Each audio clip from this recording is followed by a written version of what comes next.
En el nombre del Padre, y del Hijo, y del Espíritu Santo. Amén. Te pedimos, Señor, que tu gracia inspire, sostenga y acompañe nuestras obras para que todo nuestro trabajo comience siempre en ti como en su fin, en su fuente, y tienda siempre a ti como a su fin. Por Jesucristo nuestro Señor. Amén. Amén.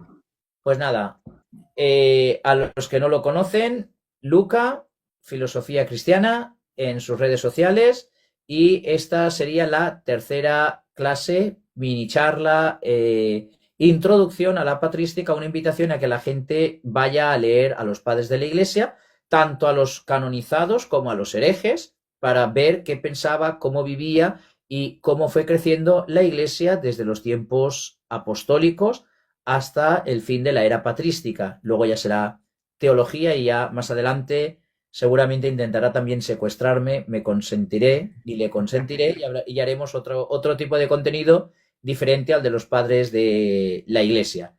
Y hoy hemos quedado, Luca y yo, en hablar de los padres de la Iglesia del siglo III, pero hemos seleccionado 5. A Orígenes de Alejandría, a Cornelio, a Cipriano de Cartago, a Hipólito de Roma y a Novaciano. Así mismo.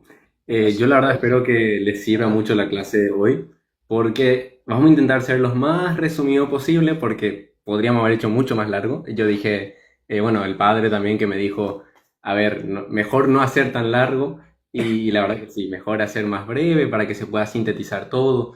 Así que hoy vamos a hacer un chiquitito más rápido de lo normal y también más breve, que es lo esencial.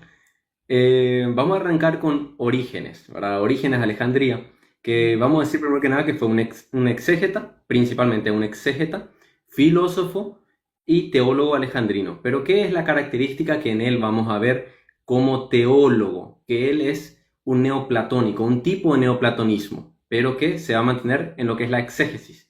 Eso ya vamos a ir viendo después sus comentarios, pero para muchos él es considerado el mayor pensador antes de San Agustín, porque él escribió una barbaridad a la par que Tertuliano, uno en griego, Orígenes, y el otro en latín, Tertuliano. Pero escribieron una barbaridad, comentarios a los evangelios, explicaciones, inclusive vamos a ver que Orígenes es el primer padre de la iglesia en tratar profundamente el pecado original. No es que no, anteriormente no se creía, simplemente que él es el primero en tocar profundamente lo que es el pecado original. Así luego, que sin también, más, luego también es el primero también en hablar de los estilos para la interpretación en la Sagrada Escritura. Y con este principio de sabor de boca, sin más dilación, tú mismo, Luca. perfecto. Él cuando tenía 17 años, hay que recordar que él tenía a su padre que murió mártir y él también quería morir de la misma manera, lo cual no se le concedió, o sea, no le ocurrió eso, pero él tenía ese cierto anhelo.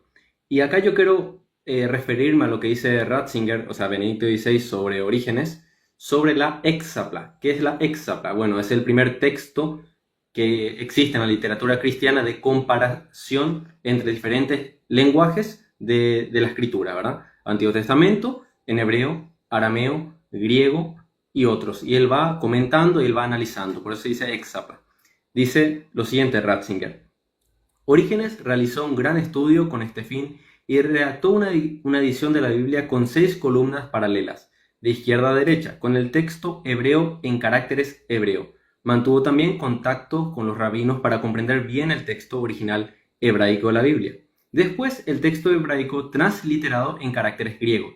Y a continuación 4 traducciones diferentes en lengua griega, que le permitían comparar las diversas posibilidades de traducción. De aquí el título Exapla. Bueno, como ven, para mí esto es una genialidad total. Es decir, vos miras a un tipo de ese calibre que es capaz de hacer una comparación sistemática del griego, diferentes traducciones y analizar todos, y la verdad es el primero que se le ocurrió una idea de ese tipo.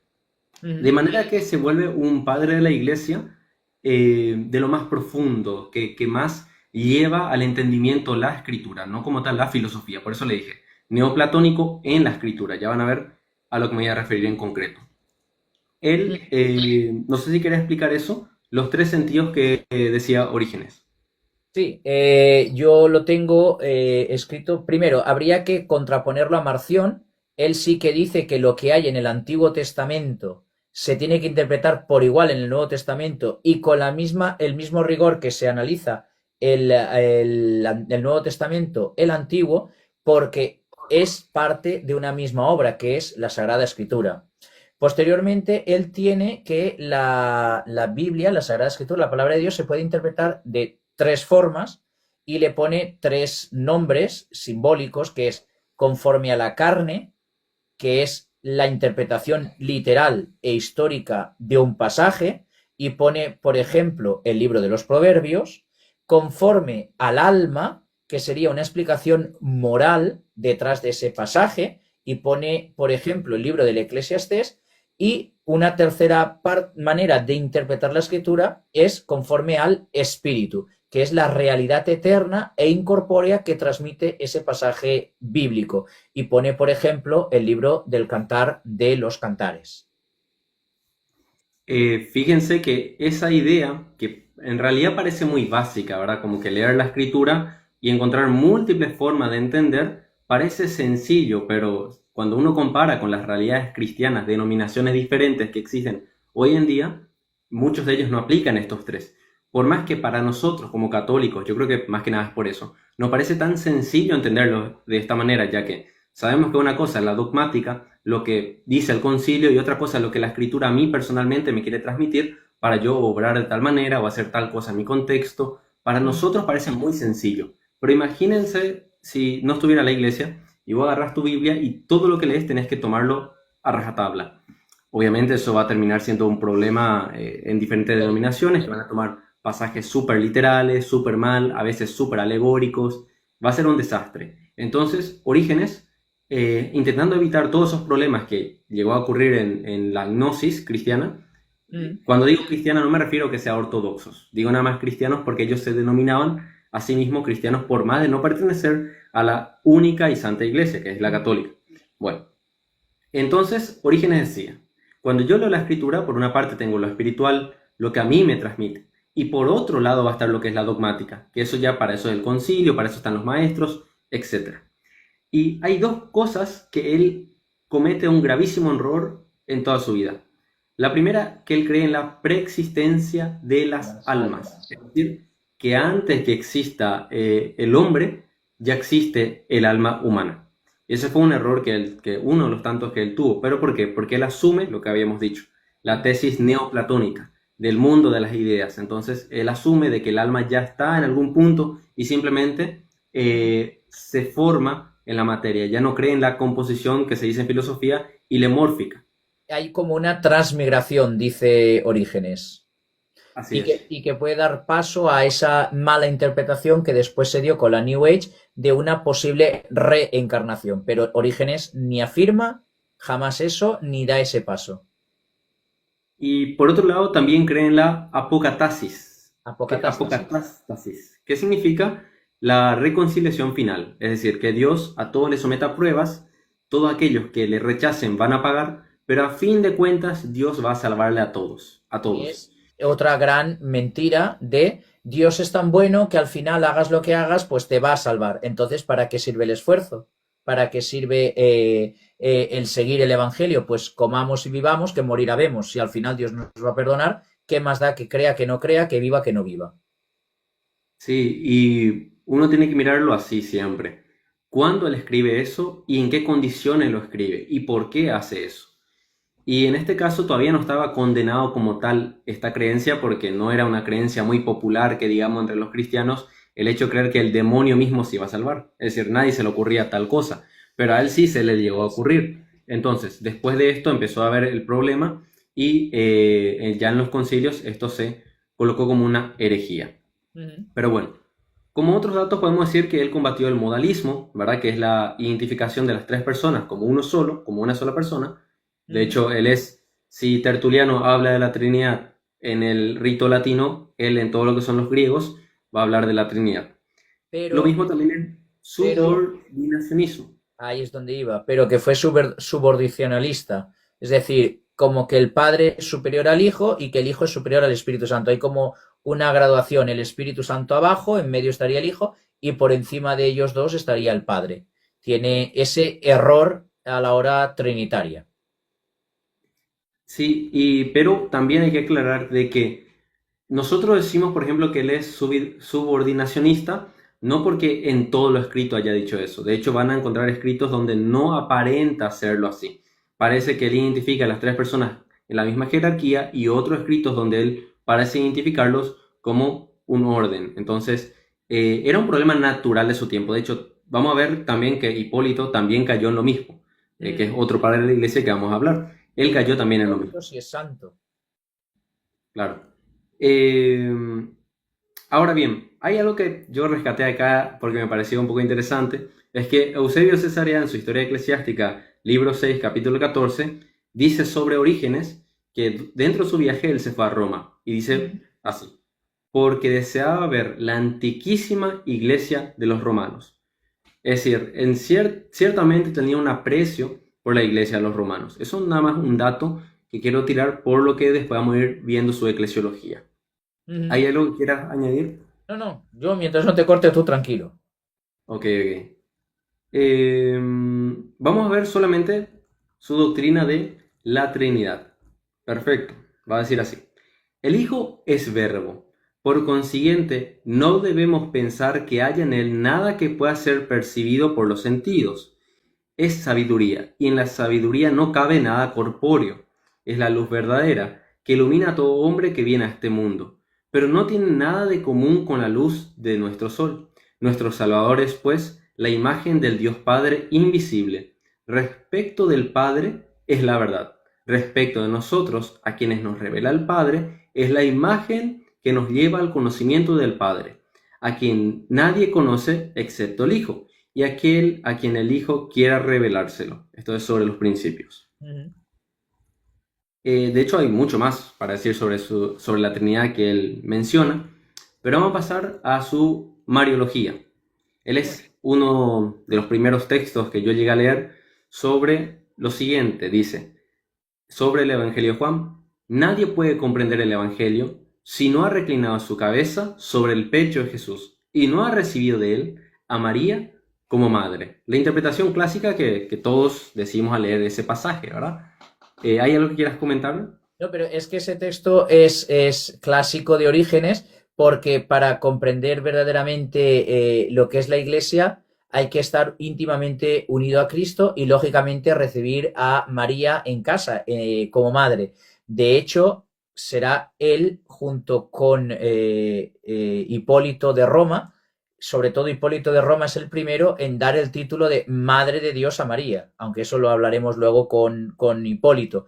Y de hecho, Juan, que es un evangelio antinóstico, es el que le lleva a él en la lucha antinóstica, a Orígenes, a dar ese subordinacionalismo debido a que todos los arrianos, antes de que se condenara la herejía arriana, eran subordinacionalistas, subordinaban a la Trinidad y por lo tanto Orígenes posiblemente en esa lucha antinóstica acabara también cayendo en el subordinacionalismo. Entonces es normal que Orígenes tuviera este problema a la hora de explicar la Trinidad. Pero también hay que dejar claro que aunque todos van a ser cristianos según Orígenes, defiende el libre albedrío también. Es de los primeros en defender el libre albedrío y por lo tanto es curioso cómo se intenta negar que los primeros cristianos no creyeron en el libre albedrío cuando aquí Orígenes él mismo lo defiende. Y pese a vivir en una zona que había sido pacíficamente tranquila en las persecuciones, hacía tiempo que no habían sido perseguidos por el Imperio Romano, defendió un pacifismo cristiano, es decir, una paz, tranquilidad y demás, pero se desata persecución en Dacia y entonces en la zona suya y entonces en el norte del África, eso es después, en la misma época, él está allí, no tiene persecución, perdón, pero en el norte de África, en la misma época, sí se desata una persecución Y entonces será Cipriano de Cartago, Novaciano y Cipriano quienes dirán, no, no, de paz cristiana nada, de pacifismo nada. Aquí o blanco o negro o cristiano o anticristiano. O sea, Orígenes es que no está sufriendo ninguna persecución del Imperio Romano. Son condiciones distintas. Además que cuando uno, si se ponen a pensar en ese momento, cuando vos tenés que profundizar en el misterio, claramente te vas a encontrar con conflictos que la facilidad de errar es súper sencilla. Es decir, el hijo está subordinado o no al padre. Es súper fácil caer en la idea de que sí. Yo, de hecho, tomo también la palabra y digo, si yo estaba en la época, yo creo que iba a ser subordinación y, bueno, como sea que se diga, porque me... Subordinacionalista. Ah, sí, exacto. Yo creo que yo sería también porque la verdad es muy complejo la doctrina referente a la Trinidad. Entonces, decir, por ejemplo, qué operación tiene el hijo referente al padre y por qué tiene eso y no otro, lleva a esta clase de herejías con mucha facilidad. Mm. Pero, como dijimos, esto él cree antes de que esto sea herético como tal. Sí, sí, sí, y lo afirma antes de que él sea herético. De hecho, como bien has dicho, Demetrio, San Demetrio, condena a Orígenes por esa manera de enseñar que hasta Satanás, hasta el demonio, finalmente va a alcanzar la salvación. Y bueno, Orígenes, aunque dice, no, no, yo no he dicho eso, sí, sí, lo habías escrito. Entonces Demetrio lo condena, San Demetrio lo acaba condenando. O sea que, en fin. Perfecto. Vamos a pasar a sobre el bautismo y el pecado original, ya que le había dicho que fue el primero en hablar extensamente sobre el término, y en sus comentarios a Levítico dice, si te gusta oír lo que otros santos dijeron acerca del nacimiento físico, escucha a David cuando dice, fui formado, así reza el texto, en maldad, y mi madre me concibió en pecado. Demuestra que toda alma que nace en la carne lleva la mancha de la iniquidad y el pecado. Esta es la razón de aquella sentencia que hemos citado más arriba. Nadie está limpio de pecado, ni siquiera el niño que solo tiene un día. A todos se puede añadir una consideración sobre el motivo que tiene la Iglesia para la costumbre de bautizar aún a los niños, siendo así que este sacramento de la Iglesia es para remisión de los pecados. Ciertamente que, si no hubieran los niños nada que requiriera la remisión y el perdón, la gracia del bautismo parecería innecesaria. Necesaria. Son tres cositas lo que acabamos de ver. El pecado original, que todos tienen, incluso cuando nacen, que el pecado original limpia eso, o sea, perdón, el bautismo limpia el pecado original, y que un niño debe de recibir. Entonces, Orígenes tenía ese pensamiento. Y por lo Esto se va a tanto, repetir en... y por lo tanto hay paidobautismo, hay bautismo de niños. Porque si no, ¿para qué bautizar a un niño? Para el Sí, perdón, para el perdón del pecado original. van a encontrar todo esto también en su homilía a los romanos, sus comentarios al Evangelio de San Lucas y demás. Voy a dejar hasta ahí porque yo creo que es bastante claro, la verdad, el texto. Y Mm. podemos pasar al perdón de los pecados. Sí, Hablamos de un sacramento, ahora hablamos del siguiente. Dice Orígenes que hay, sin embargo, medios para obtener el perdón de los pecados cometidos después del bautismo. Enumera 7. El martirio, la limosna, perdonar a los que nos ofenden, convertir a un pecador, y dice en su comentario a Levítico, dice, dura y laboriosa remisión de los pecados mediante la penitencia. Cuando el pecador se lava en sus lágrimas, hacen su cama, y sus lágrimas se convierten en su pan de día y de noche. Y cuando no le da vergüenza contarle su pecado al sacerdote del Señor y buscar medicina. Confesión de los pecados. ¿Y qué él auricular, dice? auricular le dice los pecados al sacerdote. Que es que los primeros Sí. cristianos también a veces dicen que esto no lo hacían, dicen los cristianos modernos no católicos. Y encima, ¿cómo se dice este? Él deja bien en claro, después del bautismo. Es decir, está claro que él creía de que en el bautismo, cuando naces, en el menor tiempo posible te bautizan. Ok, ¿y cuándo te confesás? Y capaz, y cuando tenés uso de razón. Capaz a los 8, capaz a los 9, capaz antes, posiblemente después. Y hay maneras, dice él, que es lo que se entiende como contrición perfecta, ¿verdad? Que nosotros entendemos. Pero la contrición perfecta, nadie tiene forma de saber si realmente ocurrió. Es decir, simplemente una fe ciega, digámosle, y por otro lado, el sacramento, que es lo que está diciendo Orígenes, perdona, directamente perdona. ¿Hay algo que quieras añadir a eso? No, no, tranquilo, adelante. Perfecto. Vamos entonces a la Eucaristía, siguiente sacramento. Dice así, en su comentario al Éxodo, dice, vosotros que asistís habitualmente a los divinos misterios, cuando recibís el cuerpo del Señor, con qué precaución y reverencia lo guardáis, no sea que una partícula del mismo caiga al suelo y se pierda una parte del tesoro consagrado, porque os creéis culpables, y con razón, si se pierde una partícula por vuestra negligencia. Yo creo que con eso es Sí, bastante claro. porque tiene la importancia de que eso no es pan, sino que es el cuerpo de Cristo. Si no, daría igual. Si es un símbolo, si es una representación, no, no importaría que se perdiera una partícula. También la idea de, por ejemplo, consubstancial no cabe acá, porque consubstancial es junto con la sustancia. ¿Qué importa que se rompa un pedacito del pan y cae? Bueno, un error. Pero en cambio, si nosotros creemos de que eso es Cristo mismo, ahí ya cambió la historia. Claro. Por eso él Entonces, no. Él vuelve a recordar como recordaron otros padres de la iglesia, que también hemos explicado, que hay que ir con cuidado con que se pierda cualquier parte de las especies. Porque aunque tú veas pan, aunque tú veas vino, para el cristiano de aquel entonces, y estamos hablando de Orígenes, que después desbarró teológicamente, creía firmemente y afirmaba firmemente que ese pan y ese vino eran el cuerpo y la sangre de Cristo. dice, por ejemplo, también en su Eclesiológicamente, Orígenes dice así. Conviene, sin embargo, saber esto, puesto que los santos apóstoles al predicar la fe de Cristo transmitieron ciertamente con toda claridad algunos puntos, dice él, los que consideraron necesario para todos los creyentes, incluso para los que parecían más remisos en la investigación de la ciencia divina, pero dejando el buscar la razón de su afirmación, a los que mereciesen los dones excelsos del Espíritu y principalmente a los que hubiesen recibido la gracia del discurso, de la sabiduría y de la ciencia del mismo Espíritu Santo. Y dice más adelante, ciertamente para que los más interesados de su posteridad, los que fuesen amantes de la sabiduría, pudiesen tener una tarea con la que mostrar los frutos de su ingenio. Se trata de los que preparen para ser dignos y capaces de recibir la sabiduría.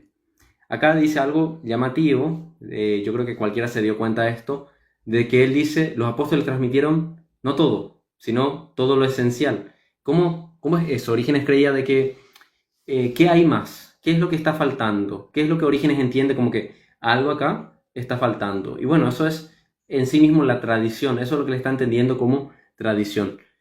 Los apóstoles transmitieron todo lo necesario para la salvación, pero hay una sabiduría, dice él, que es la que le guía a los seres humanos a desmenuzar la escritura, a profundizar la escritura, que va aclarando los misterios. Y eso obviamente solamente puede hacer la iglesia y no otro. Entonces, eso es lo que está diciendo Orígenes de una manera muy cauta, ¿verdad? Es decir, los apóstoles transmitieron todo, sí, nosotros creemos eso en la Biblia, pero cuando decimos todo, ¿de qué manera debemos comprender ese todo? ¿Hasta qué punto podemos creer ciertas cosas? ¿Cuál es el límite de la ortodoxia cristiana? ¿En qué momento dejamos de ser cristianos al afirmar esto o al afirmar aquello? Y eso ya no lo explicaron necesariamente los apóstoles, sino más bien sus discípulos, que con los concilios y demás fueron aclarando distintos problemas que tenemos hasta hoy en día. Yo solamente referente a eso. ¿Mm? También vamos a hablar de la cristología, me imagino, de Orígenes. Si querés mencionar una cosa de la cristología, perfecto. Sí, sí, yo quiero mencionar una cosa de la cristología, especialmente que está resumida en su gran obra contra Celso. Celso era un judío que negaba cómo era posible que Cristo se encarnara en la persona de Cristo, cómo era posible que el Logos fuera encarnado en un cuerpo, que eso era intolerable, que eso era erróneo y que eso implicaba un cambio en Dios. Y entonces, si hay un cambio, eso es que no es Dios. Entonces, Orígenes argumenta que dado que los humanos se han hecho carne, el Logos, Cristo, no puede revelárseles de una manera efectiva sin convertirse en carne misma. Por lo tanto, dice que esto no significa que el Logos se origina de una mujer humana. La maternidad divina, la maternidad de María, no implica que María sea una diosa, sino que se encarna en la historia en un cuerpo humano y se une su alma y su divinidad a ese cuerpo, según Orígenes. Y además Celso se burla de que cómo es posible que todo un dios se encarne tan tarde en la historia y en un lugar tan lúgubre y tan oscuro como un rincón de una provincia romana como es Judea, en la ciudad de Belén. Y entonces Orígenes también justifica que Cristo se encarna como verdadero rey y príncipe de la paz en el tiempo de la Pax Romana, cuando estando el imperio en paz, se encarnó Cristo. Porque así es como el mensaje de Dios se podría extender sin ser impedido a causa de guerras o de facciones o de grupos partidarios.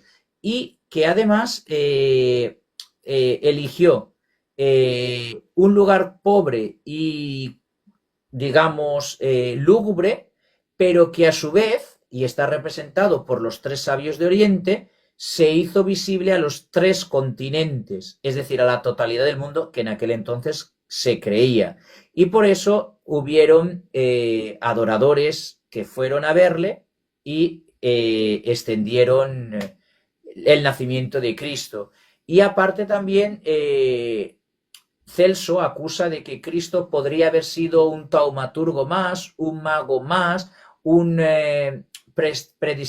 prestidigitador, alguien que hacía milagritos, pero porque sabía hacer trucos de magia. Y entonces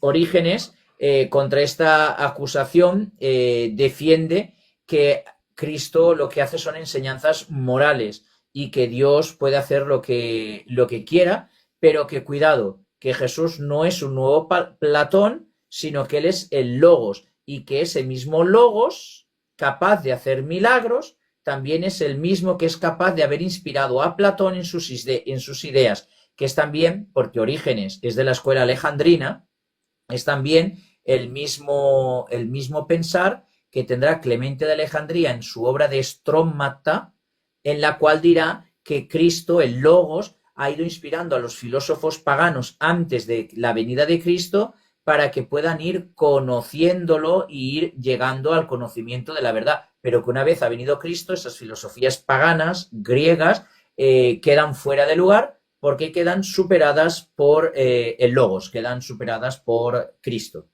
Yo diría más o menos esto.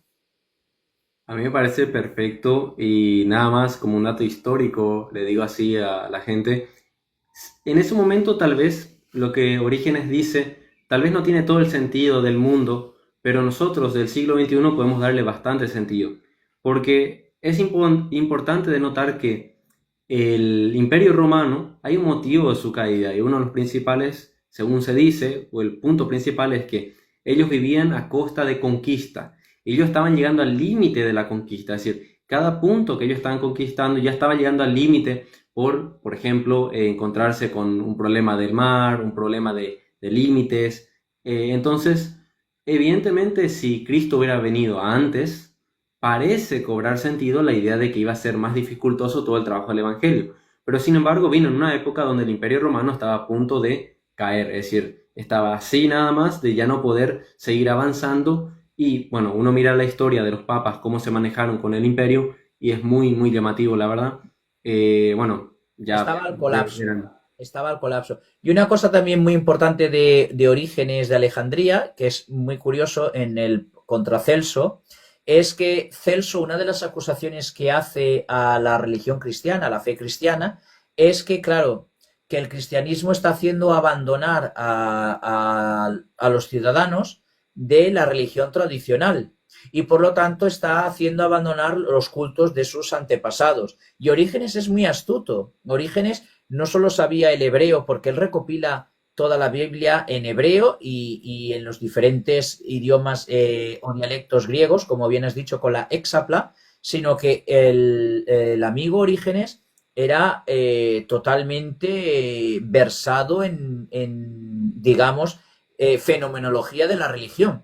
Porque para contestarle a esto a Celso le dice, o sea, el cristianismo nos está haciendo abandonar las religiones de nuestros antepasados. Y yo ahora te pregunto a ti, Celso, ¿hacemos que los escitas vuelvan a esa costumbre de que los hijos pueden matar a sus padres por motivos religiosos? ¿Hacemos que los persas puedan volver a practicar el incesto? ¿O que los tauros y los libios vuelvan a los sacrificios humanos? Hombre, son las religiones de nuestros padres. ¿Por qué las hemos abandonado? Porque la religión griega, por medio del platonismo y el aristotelismo, hemos pensado que era mejor que la religión de los escitas, de los persas, de los tauros, de los libios, ¿verdad? Pues el cristianismo, querido Celso, es superior al judaísmo. Por lo tanto, por eso, aquel que abraza a Cristo abandona las viejas tradiciones. Es muy, muy bueno, ¿eh? Es muy bueno en esto. Y de hecho, Perfecto. también dice Orígenes que es muy bueno la capacidad del arrepentimiento, que así como por los 7 dones que había dado para alcanzar el arrepentimiento, él se va a dar ejemplos del perdón en el mundo pagano y además los da muy, muy fuertes. Y da ejemplos como, por ejemplo, Sócrates, que es el hombre virtuoso de la filosofía griega, y pues convierte a Fedón, que era prostituto, o como Polemón, que era un libertino, fue sucesor en la Academia Platónica y se convierte por medio de Genócrates. Es decir, como un prostituto, un libertino, un tal, puede llegar a convertirse gracias a la virtud y al ejemplo de otros. Y para el cristiano ese otro no es otro que Cristo. También en el año 244, cuando él volvió a Arabia, le curó de su monarquismo al obispo Berilo de Bostra. Eso Sí. está recogido en Eusebio de Cesarea, su Historia Eclesiástica, libro 3. Por eso, por eso este tipo de conversiones era uno de los 7 que habías dicho, modelos o motivos o caminos para alcanzar el perdón. Convertir a un pecador. Y él pone que ya existían esos ejemplos, el de Sócrates o el de Genócrates. O sea, es cierto, es cierto. En el mundo pagano también uno se podía redimir. Y tanto era la redención que hasta podía llegar a ser el jefe de la Academia de los Platónicos. O sea, como sigamos con Orígenes, verás tú. No, no, Imagino acá que no todos conocen pasaremos a lo que es la otro. Lectio Divina, ¿verdad? En Ah, su sí, carta a Gregorio, cierto. él es el que le dice, dedícate a la lectio de las divinas escrituras, aplícate a ella con perseverancia, comprométete en la lectio con la intención de creer y agradar a Dios. O sea, una costumbre bien, bien antigua, que estoy seguro que viene mucho antes que él, pero acá les traigo ese texto. Sí, Orígenes, por decirlo de una manera, tiene más de 100 homilías explicando casi toda la escritura, porque él contempla el método de la lectio divina. La lectio divina es la contemplación, estudio y meditación de pasajes bíblicos, poniendo el texto en su contexto histórico, por qué se escribió, quién lo escribió, para quién lo escribió, qué mensaje quería dar, y por lo tanto la lección divina era una cosa, una labor muy importante para el creyente, y en la escuela de Alejandría lo tiene muy presente. De hecho, hay que recordar que Orígenes a los 18 años ya era catequista en esa misma escuela de Alejandría. Por lo tanto, está con gente muy importante, ¿eh? Entre ellos Cirilo de Alejandría. Y por lo tanto, Orígenes, como bien ha dicho Luca, exhorta a que se practique y no se abandone nunca la lección divina.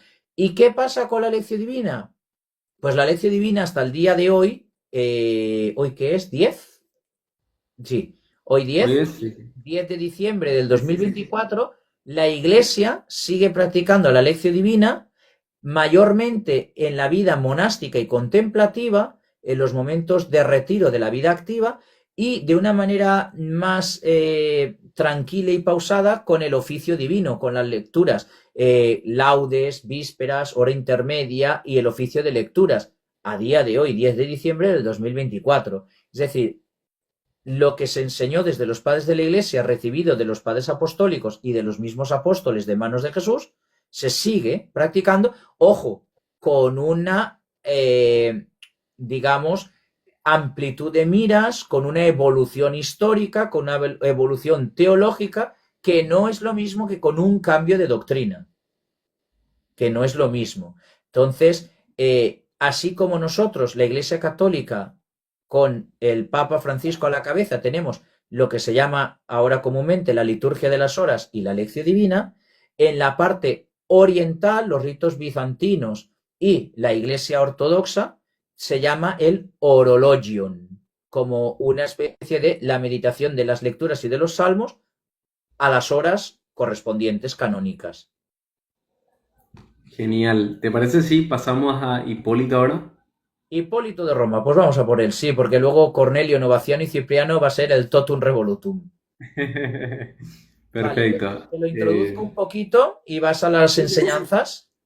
Sí, sí. Vale, Hipólitos Episcopus o Hipólito de Roma, en la iglesia primitiva se sabe que fue obispo de Roma en el 217, fue considerado el primer antipapa de la historia, pero muere reconciliado con la iglesia en el año 235, además como mártir. Con esto yo creo que sería lo básico para entender su vida, pero su obra más importante diríamos que sería la homilética, los comentarios al Cantar de los Cantares, los comentarios al libro de Daniel, los comentarios en definitiva, a la Sagrada Escritura. Pero también habla de la Navidad y habla de diferentes fiestas del tiempo litúrgico. De hecho, él también es muy importante en la lucha contra el gnosticismo. De hecho, como él es discípulo de Ireneo de León, tiro el dato nada más de que tanto él como Ireneo analizaron el tema del 666 o que en gran parte de los manuscritos está como 616. Y bueno, ellos mismos, los dos, bueno, uno porque es su discípulo posiblemente, concluyen de que se refieren a Nerón, simplemente, o a otro emperador romano, pero no necesariamente a alguien, a una persona en particular, ese número. Así es como ellos particularmente interpretan la simbología, ¿verdad?, del Apocalipsis, entre otras cosas. Es importante notar de que él hace, si quieres decir algo, adelante. Sí, que luego aparte, que me imagino que es ahí a donde más vas a ir, su obra, por decirlo, más por antonomasia, si queremos leer algo y quedarnos solo con eso de Hipólito, la Traditio Apostólica. Coged la Traditio Apostólica. En ella veremos bautismo, Eucaristía, confirmación, veremos casi definitivamente hasta el canon de la Eucaristía a día de hoy.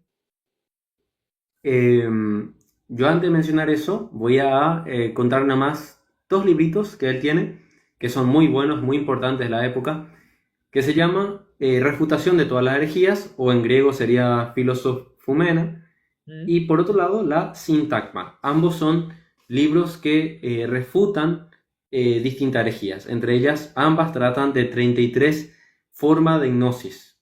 Una 33 y la otra también 33. Por ejemplo, en el caso de Refutación de todas las herejías, dice que el libro 1 al 4, que no, eso hay que aclarar también, los libros no se conservan, es decir, hay algunos, por ejemplo, el libro 5 se tiene, el libro 6 creo que se tiene, y así, pero no todos los libros. Se sabe que son libros del 1 al 10, pero no es que se tenga todos, eso es una aclaración. Del 1 al 5 explica los sistemas de la filosofía pagana, de libros 5 al 9 se trata de refutar las 33 sectas gnósticas y nada, el 10 ya es simplemente, como decir, un resumen de todo lo que él dijo anteriormente. Ahora bien, también él tiene por otro lado el Anticristo, se llama el libro, Así donde es. él, aparte de explicar un poquitito las figuras del Apocalipsis, eh, toma otro camino que los padres de la iglesia también solían tomar, que interpretar a la mujer de Apocalipsis como la iglesia. Pero acá es importante notar eso. Si uno va a encontrar de repente padres de la iglesia que tomen a esa figura de la mujer del Apocalipsis como la iglesia y no como María, eso no significa una contradicción, significa una múltiple manera de encontrar en la escritura. Porque si yo te digo María es figura de la iglesia, entonces no hay problema con yo decir esa mujer que está ahí es la iglesia. Porque si María es figura de la iglesia, entonces ciertamente se ve reflejada en esa iglesia. Mm. Pero bueno, además también hay que aclarar que el hecho que Hipólito tenga esta manera de comprender las escrituras no es un fin de la cuestión, simplemente es su manera particular de entender ese pasaje. De que es importante, pero no significa que es la única manera. Eso es para aclarar porque en su El Anticristo él explica de esa manera, toda la explicación que él hace en base que esa figura que se está hablando en realidad es simplemente la iglesia, según él en ese libro en concreto. Sí, Ahora bien, además hace en ese Anticristo lo hace como una especie de relato animado, como de los eventos que van a suceder antes del fin del mundo. Es de una manera a veces simbólica. sí, sí. Ahora pasando a la tradición apostólica, en el año 215 se asume que se escribió. Por ejemplo, no vas a hablar de la oblación, de qué es lo que deben de decir los diáconos, los presbíteros, etcétera. Por ejemplo, la siguiente oración muy conocida que dice, el Señor sea con vosotros, y todos deben decir, y con tu espíritu. Elevad vuestros corazones, y todos decimos, ya los tenemos elevados hacia el Señor. Demos gracias al Señor, este es digno y justo. En general, toda la tradición apostólica es como una mini liturgia que nosotros hasta hoy en día usamos y pueden fijarse de que otros padres de la iglesia hacen referencia a esta manera de, vamos a decir, hacer el sacramento, el ministerio, ¿verdad? De la misa en concreto. Sí, Se sería habla también de la... como una recopilación de la liturgia, porque además Hipólito también lo que hace es no solo una recopilación de cómo se está celebrando los sacramentos, en este caso la presentación de las ofrendas para la celebración de la misa, sino que también es capaz, y en el siglo IV así lo hacen las iglesias del Este, recoger las normas que él pone en la tradición apostólica y crear uno de los primeros gérmenes de lo que posteriormente será el derecho canónico. Es decir, Hipólito de Roma no solo es un exegeta, no solo es una persona que se dedica a hacer homilías interpretando la escritura, no solamente es un apologeta o un polemista, sino que además podríamos llamarle un liturgo, porque recoge la liturgia de la iglesia en el momento y nos la pone por escrito, además con rúbricas. El diácono ha de hacer esto y el pueblo ha de hacer esto, porque podría poner el diálogo y ya está, pero bueno, ¿y quién pregunta y quién contesta? O sea, Hipólito de Roma fue muy claro y muy conciso. Y además fue un pequeño historiador también, porque aunque de manera, digamos, controversial, porque es una historia un poco... no podemos compararla con Eusebio de Cesarea, escribe una obra que se llama Crónica, en la cual él narra la historia del mundo desde la creación hasta el año 234, que además luego fue una base, esa misma historia de Hipólito de Roma será una base para los historiadores posteriores, tanto de Oriente como de Occidente. Es decir, será pequeña, será sencilla, sí, sí, pero todos para explicar la historia se han tenido que apoyar en Hipólito de Roma. Es importante también de notar de que ese escrito fue reservado en las iglesias que están hacia Egipto y no en la de Roma. Y es un punto llamativo, interesante también, porque un obispo romano, que uno pensará, ¿y él no debería ser el papa acaso? Por eso es obispo romano, y en este caso particular, no. Porque en ese momento, si yo no recuerdo mal, hubo un conflicto porque un papa había muerto y entonces estaba quién es el verdadero sucesor legítimo. y por eso se le dice antipapa, ¿verdad? Ese es Sí, el motivo. sí, Pero porque su antecesor Natalio muere y luego su sucesor es Novaciano. El sucesor de Hipólito va a ser Novaciano, del cual hablaremos luego, que también trae cola al amigo. sí, sí. De hecho, acá tengo un libro que podría revisar ahora rápidamente, pero nada, eso voy a dejar para después.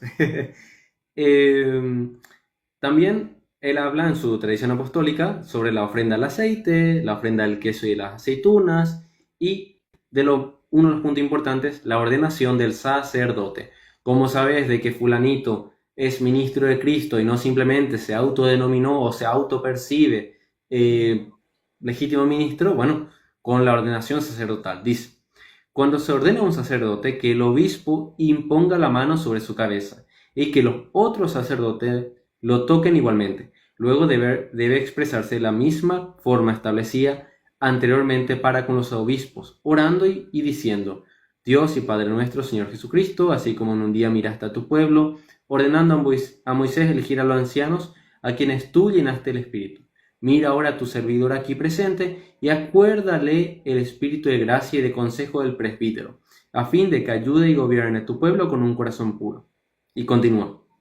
Es un poquito más largo la oración. Lo mismo pasa con los diáconos, que debe tener una manera de orar. Y acá quiero detenerme en un punto, estoy buscando, sobre los confesores.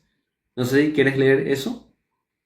Es que no, como me has dicho que lo tenías tú, pues no la he cogido, No, tranquilo, tranquilo. Yo voy a mirar acá sobre los confesores. pero lo puedo buscar en Solamente un que... momento, ¿eh? A ver, si tú lo tienes, sí, mejor. Si no, lo busco, ¿eh? Si tienes el punto, Sería 9. voy a ver si lo encuentro yo antes que tú. Bueno, dice así. Vale. No se le impondrá la mano a los confesores, no se le impondrá la mano para el sacerdocio o el diaconado al confesor que hubiera sufrido arresto por el nombre de nuestro Señor, pues él ya posee el honor del sacerdocio por su confesión. Pero si se lo instituyera obispo, entonces se le impondrá la mano. Mas si hubiera un confesor que no sufrió prisión ni arresto, que no fue conducido ante las autoridades ni condenado a otra pena, que por nombre de nuestro Señor solamente fue objeto de burla y sentenciado a un castigo doméstico, si él confesó su fe y es digno para una orden, entonces se le impondrá las manos. Atención. Confesor significa mártir o haber padecido por Cristo, no el que se sienta en un confesionario a escuchar las confesiones y la penitencia de los pecadores, ¿eh? Hay un ejemplo de eso, es de San Ambrosio. Él dice que se fue en la ciudad y cuando empezó a predicar por primera vez, a él ya le querían poner como presbítero. Y lo agarraron y lo pusieron. Y él fue presbítero, si no me equivoco, a sus 16 años más o menos. Es decir, estas cosas no eran así casos súper extraños. Es decir, Hombre, solía ocurrir y tenemos un caso que es el de San Ambrosio, ¿verdad? hombre, Que los fue 16 años de antes no son los de ahora. Claro. Eh, pero ahí les aclaro, y este escrito es en el siglo III. San Ambrosio es del siglo IV. Significa de que lo que acá está diciendo seguía continuando, seguía sirviendo, y no es que simplemente a la iglesia se le ocurrió, a ver, San Ambrosio, vos tenés una buena dialéctica, a partir de ahora sos sacerdote y ya está. No, había un motivo por el cual ellos podrían llegar a considerar que era lo que la iglesia de antemano, anteriormente a ellos, ya había dictaminado, ya había explicado en qué situación, en qué caso se podría de dar. Y yo menciono eso porque de repente hay muchas cuestiones, ¿verdad? Cuando uno mira en la historia y dice, ¿cómo es que fulano se le puso a sacerdote? ¿O cómo es que fulano llegó a ser papa? Y bueno, para eso hay que mirar qué condiciones hay previas para que tal hecho pueda ser dado, como el caso de San Ambrosio. Ujú. Dice así sobre el lector también. El lector es instituido cuando el obispo le hace entrega del libro, de la escritura. Capítulo 11 de la tradición, para quien quiera Sí, sí. buscar. ya que él no recibe imposición de las manos. Eso es relativamente importante. Dice también sobre los recién llegados a la fe, dice que serán interrogados acerca de las razones que los condujeron a la fe, y quienes los trajeron darán testimonio respecto de su capacidad para escuchar la palabra. Se les preguntará luego sobre su estado de vida. Tiene una mujer, es esclava, y así sucesivamente. Es decir, tampoco era que vos venías y te bautizábamos y ya, sino que pasaba por una serie de ritos, ¿verdad? Es decir, inspección, ver quién sos, cómo sos y qué Una tipo de... catequesis y formación, que no se bautizaba cualquiera con uso de razón. Los niños sí, porque no tienen uso de razón, pero los padres tenían que hablar por ellos. Por lo tanto, hay una especie de criba, no todos se podían bautizar si no había una conversión de vida. Porque de hecho, al capítulo 15, que es los recién venidos a la fe, viene el capítulo 16, que es sobre los oficios y las profesiones. Es decir, ¿quién puede ser cristiano según qué trabajo esté desempeñando? Porque, por ejemplo, él lo tenía muy claro, que gladiadores, soldados, actores de teatro, gerentes de prostíbulos, muy típico en la época romana y demás, tenían prohibido ser cristianos, pues. O si ya eras cristiano, tenías prohibido desempeñar ese oficio. Sí, sí. Por otro lado está sobre la imposición de manos sobre los catecúmenos, pero dice, la parte que me Capítulo importa, 9. si un catecúmeno es arrestado en nombre del Señor, torturado o muerto antes de que sus pecados hayan sido perdonados, como que pecados perdonados en un sacramento. Sí, el El sacramento en bautismo. este caso sería el bautismo como tal, pero bueno, continúe. Que no tema ni se inquiete. Él será ampliamente justificado ya que recibió el bautismo con su propia sangre. Ujú. El martirio y la intención y la estar en camino como catecúmeno a recibir el bautismo, por el martirio recibe el perdón de los pecados y a eso se le llama el bautismo de sangre. Perfecto. Yo creo que acá está.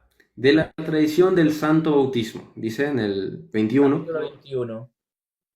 Una vez desvestidos, se bautizará en primer lugar a los niños.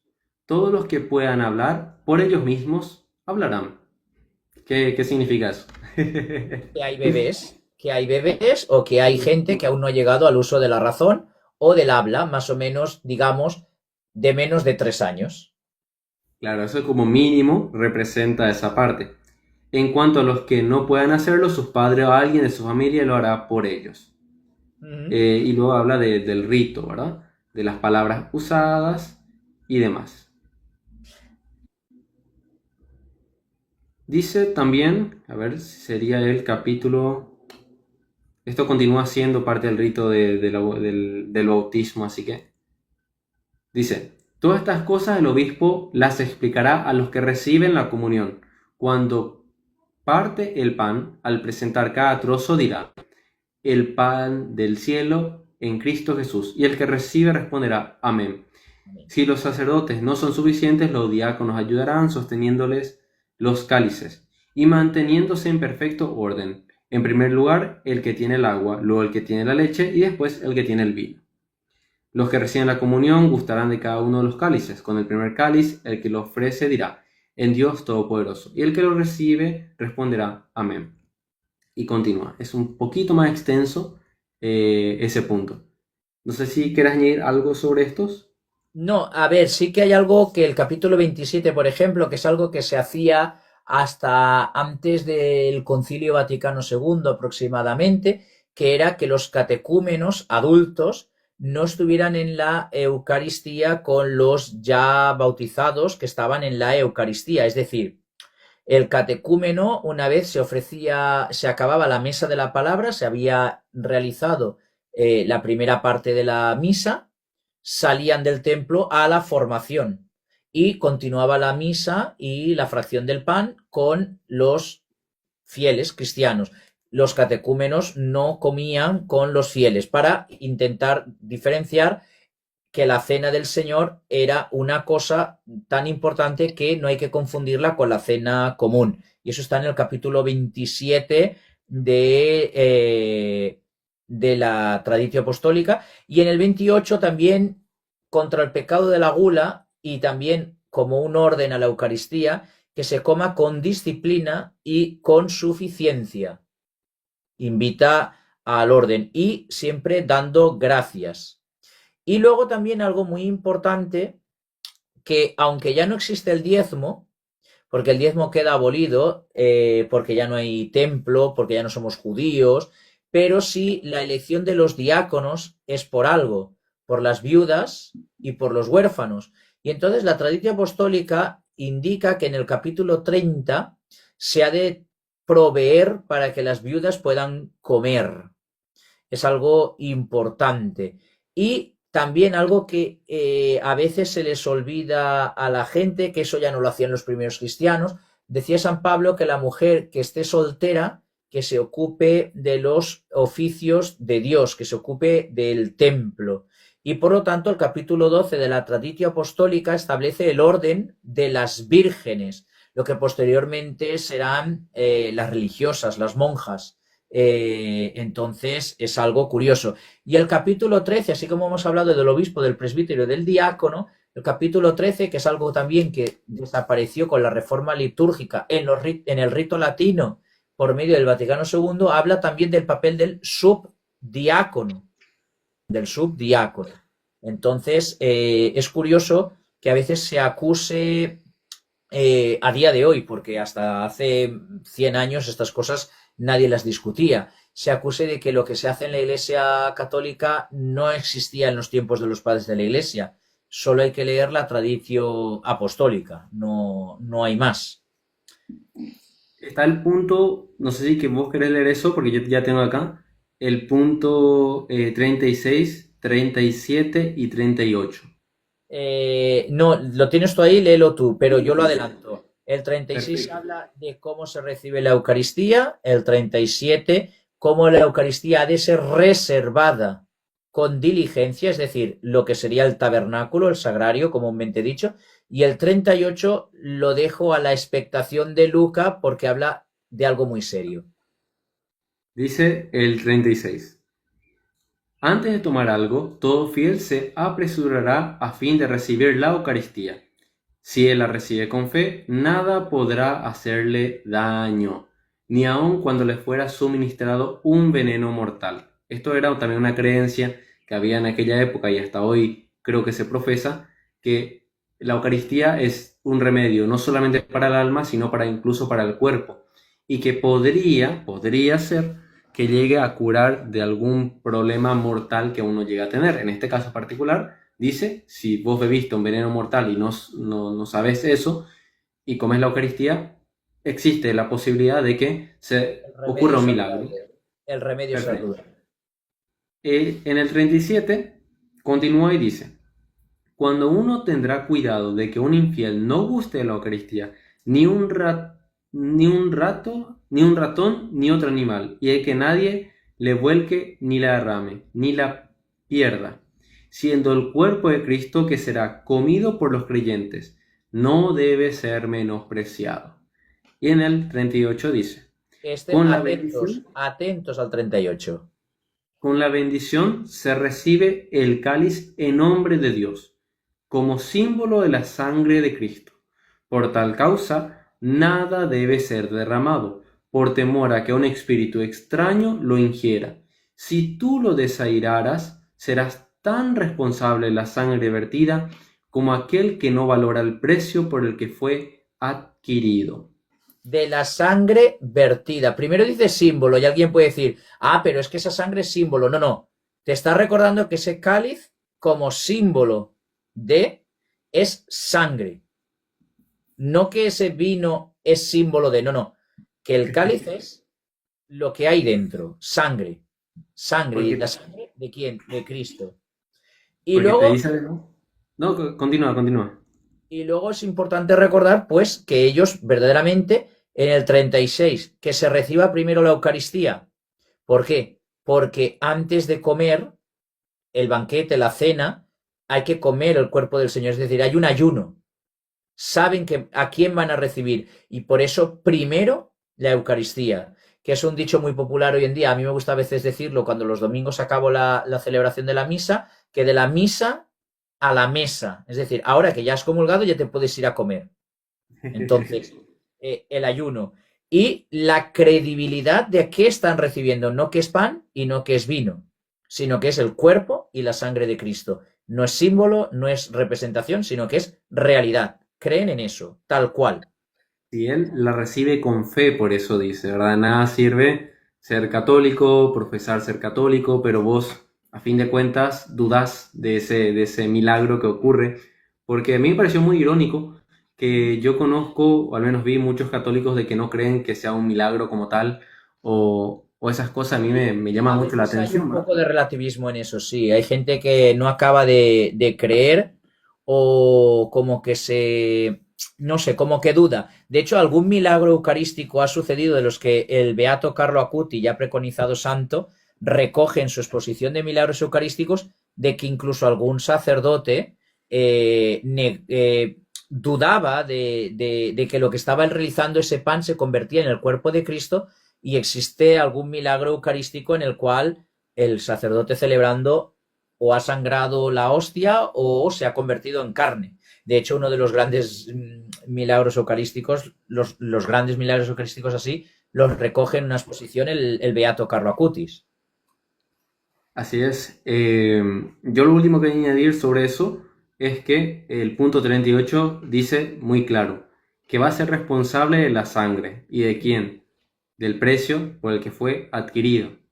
O sea, no es un, recordemos, acá está la presencia de Cristo, sino ahí está la víctima. La Ese es el víctima término que después, propiciatoria.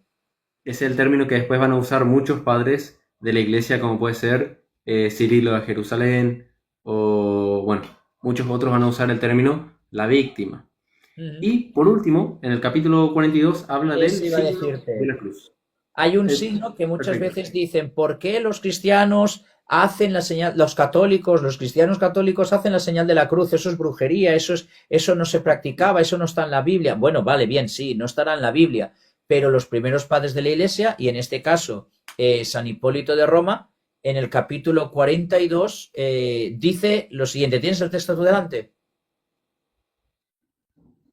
¿Cómo? Lucas, ¿tienes Tengo el acá, tengo texto acá. delante del 42? Pues lee el punto 42 y veamos a ver qué dice sobre hacer la señal de la cruz sobre uno. Tengo. Te digo, si eres tentado, persígnate la frente con piedad, ya que este es el signo de la pasión, conocido y experimentado contra el diablo. Hazlo con fe, no para ser visto por los hombres, sino usándolo hábilmente como un amparo, ya que el adversario, cuando ve la fuerza que surge del interior mismo del hombre, animado por el verbo reflejando su imagen en el exterior, el adversario, es alejado por el espíritu que mora en tu corazón. Para simbolizar esto, el Cordero Pascual se inmoló, y Moisés, con su sangre, roció y untó el umbral y los montantes de las puertas. Así, él demostraba la fe, que está ahora con nosotros, en el Cordero Perfecto. Persignándonos la frente y los ojos con la mano, alejamos al que trata de exterminarnos. Que va sonando a por la señal de la Santa Cruz de nuestros enemigos, líbranos, Señor Dios nuestro, en el nombre del Padre y del Hijo y del Espíritu Santo. Amén. Y todo esto en estos 42 capítulos, bueno, 43 porque luego tiene una conclusión, lo tenemos todo esto en el libro de la Traditio Apostólica de San Hipólito de Roma.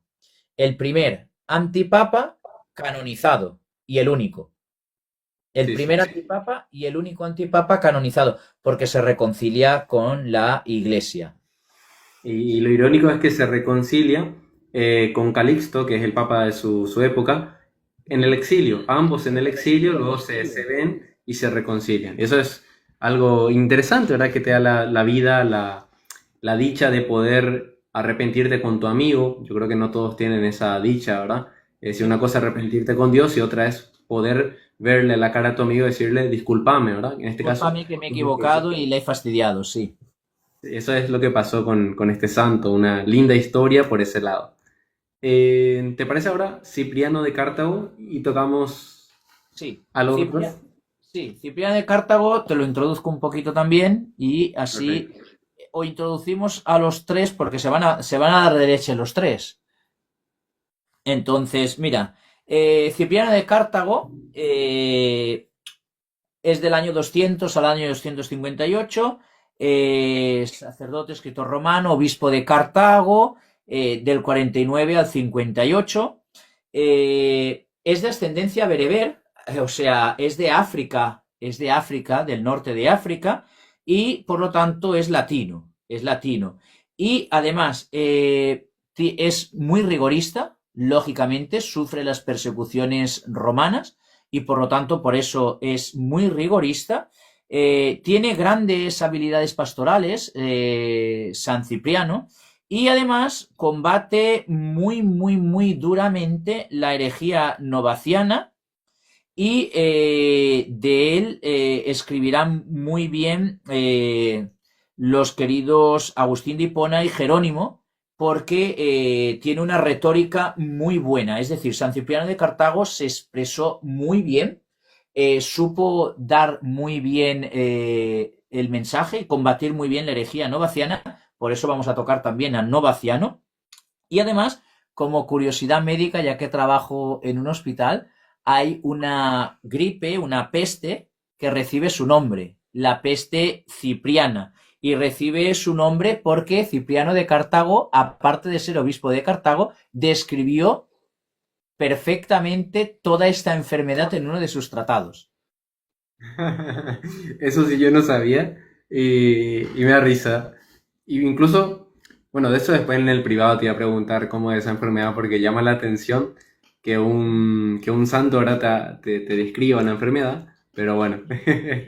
Luego hay que Eh, recordar también de Cipriano de Cartago que como que estos temas son a los que ahora va Luca a ir destrozando y yo de cuando en cuando meteré cuchara. Primero, dado a las persecuciones, algunos apostatan o se esconden y no sufren martirio a sabiendas y cuando pasa y se suaviza la persecución, quieren volver a la iglesia como si nada hubiera pasado. A eso se le llamarán los lapsis. Después, tendrá otra polémica muy fuerte que es el bautismo realizado por herejes. Es decir, aunque el bautismo sea trinitario, lo ha hecho Novaciano, lo ha hecho Arrio, lo ha hecho ese bautismo. ¿Qué hacemos con esas personas que están bautizadas? Y serían las dos grandes cosas de Cipriano de Cartago. También, y esa lo dejo para el final de Cipriano del Cartago, hay que explicar, como consecuencia de la controversia del bautismo realizado por herejes, su famosa frase de extra ecclesia nulla salus, fuera de la iglesia católica no hay salvación. Adelante, yo ¿por dónde quieres añadiría nada empezar? más de que Cipriano es en el siglo III el autor más importante en cuanto a autoridad. Mucho, mucho más Sí, importante que Orígenes en autoridad, eso quiero aclarar, mucho más importante que Tertuliano, mucho, posiblemente más que todos, menos del Papa. Sería el único que tendría una autoridad más preeminente, pero tanta es su autoridad, tanto es su importancia, que cuando ocurre el cisma con Novaciano, le escribe a él Cornelio para que le ayude. A este Cornelio punto es el es la Papa. relevancia. Cornelio es este señor que es el Papa. Y Cipriano es Sí, este señor que es obispo. De hecho, por eso Cipriano escribe a Cornelio.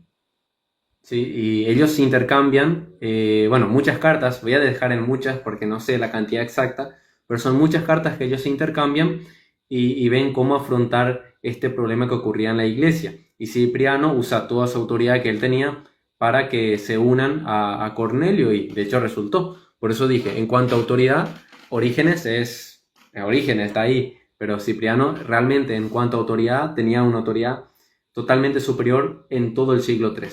Sí, sí, sí. Y se cuenta también que en la persecución de Valeriano, él se queda para afrontar eso. Él no se escapa, él, a diferencia de otros, se queda para afrontar el problema. Sí, Y, por eso lo de los lapsi, porque él se queda y por eso puede ser tan rigorista, cosa que y Orígenes no lo fue. voy a entrar en su eclesiología, ya que yo escuché tantas cosas que dijeron sobre él, así que a mí me gusta más la parte eclesiológica a propósito de lo que él dice. Pero bueno, eh, dice lo siguiente en su epístola 74:7 sobre la iglesia. Dice que la iglesia no es solo cuerpo, sino también madre, esposa, casa de Dios, y usa el término también mater, sería para nosotros. Dice en concreto la siguiente oración. Para que alguien pueda tener a Dios como padre, tenga a la iglesia como madre. Como madre. Para que alguien pueda tener a Dios como padre, tenga a la iglesia como madre. Es decir, sin iglesia no hay ningún padre a quien recurrir, no hay nadie a quien ver. Para él, ustedes cuando van revisando cómo él trata a la iglesia es una entidad que te transmite la fe apostólica y que por ese medio vos conoces a Dios. A ver un poco, voy a ver si le leo algo acá. Él escribe, mientras tú buscas, cuando escribe a Donato, una de sus obras, él cuenta todo su itinerario espiritual y es muy bonito de leer. Lo recoge Benedicto XVI en las catequesis que realizó sobre los padres de la Iglesia y dice: cuando me encontraba aún en una noche oscura, escribe unos meses después de su bautismo, me parecía sumamente difícil y arduo realizar lo que la misericordia de Dios me proponía. Estaban tan arraigados en mí los muchos errores de mi vida pasada que no creía que podía liberarme de ellos. Me arrastraban los vicios, tenía malos deseos. Pero luego, con la ayuda del agua regeneradora, quedó lavada la miseria de mi vida anterior. Una luz de lo alto se difundió en mi corazón. Un segundo nacimiento me restauró en un ser totalmente nuevo. De un modo maravilloso, comenzó entonces a disiparse toda duda. Comprendí claramente que era terreno lo que antes vivía en mí, en la esclavitud de los vicios de la carne, y que en cambio era divino y celestial lo que el Espíritu Santo ya había generado en mí. Automáticamente, después de este bautismo, casi pronto, con muchísimas envidias y resistencias, es cuando es nombrado obispo de Cartago. O sea, él reconoce aquí, contándole a Donato, que el bautismo le ha regenerado, le ha arrancado de los vicios, le ha perdonado los pecados y que es el Espíritu Santo el que le inicia en esa nueva vida, que en el bautismo se recibe al Espíritu Santo. En su catequesis sobre la unidad de la iglesia, es un texto un chiquitito largo, voy a ver si voy entrecortando mientras voy citando, dice lo siguiente. En la casa de Dios, en la iglesia de Cristo, se habita por la unanimidad, se persevera por la concordia y la simplicidad. Y por esta razón, vino el Espíritu Santo en forma de paloma. Esta es un animal sencillo y alegre, sin amargor de hiel, que no muerde con malicia, ni araña violentamente con las uñas, sino que ama la hospitalidad que le dan los hombres y se siente vinculada a una sola morada. Cuando engendra hijos, todos ven la luz a la vez. Cuando vuelan, lo hacen todas juntas. Hacen su vida en convivencia común y tienen el beso de la boca como señal de la concordia y la paz. De suerte que en todos los detalles cumplen la ley de la unanimidad.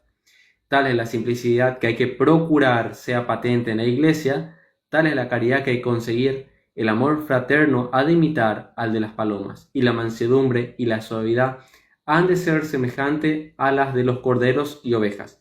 ¿Qué sentido tiene en un pecho cristiano la ferocidad del león, o la rabia del perro, o el veneno mortífero de la serpiente, o la sangrienta crueldad de las fieras? Nos hemos de alegrar cuando los tales se separan de la iglesia, ya que así las ovejas de Cristo no recibirán el contagio de su maligno veneno. Es imposible que coexistan y se confundan la amargura y la dulzura, la tiniebla y la luz, la tormenta y el tiempo sereno, la guerra y la paz, la fecundidad y la esterilidad, los manantiales y las sequías, la tempestad y la calma.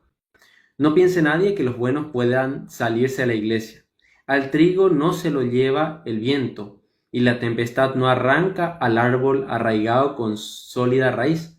A estos incrimina y ataca el apóstol Juan cuando dice: se marcharon de nosotros, pero es que no eran de los nuestros, porque si hubiesen sido de los nuestros, habrían quedado con nosotros. De ahí nacieron y nacen a menudo los herejes, de una mente retorcida que no tiene paz, de una perfidia discordia que no guarda la unidad. Es todo lo que tengo para decir sobre la eclesiología. No sé si quieres comentar algo sobre eso.